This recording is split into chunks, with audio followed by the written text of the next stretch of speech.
আসসালামু আলাইকুম। এই যে পেয়ারা, গাছ থেকে তাজা তাজা পাড়া। এই পেয়ারাগুলো দেখলেই মনে হয় এটা না খেলে জীবনটাই বৃথা। এই পেয়ারাগুলো পাড়তে রে ভাই কি স্ট্রাগল যে করতে হয়েছে। আমার ভাইয়ের হাতে পায়ে ধরা খালি বাকি রাখছি। গাছে উঠা আমারে কয়টা পেয়ারা পাইরা দে।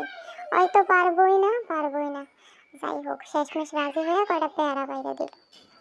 তো পেয়ারাগুলো এত সুন্দর, এত তাজা, আমি শুধু হাতে নিয়ে দেখতেছিলাম।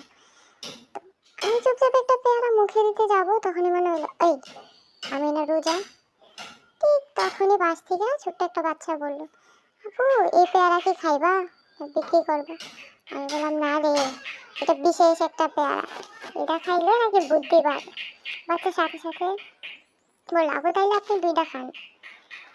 এরপর আর কি, আগে আমি 5 মিনিট হাসছি, তারপর পেয়ারা হাতে নিয়ে ভাবতেছি এই পেয়ারা খাবো না বাচ্চাটাকে দৌড়ে দিয়ে দিব। তারপর ওরে 5 মিনিট দৌড়াইলাম।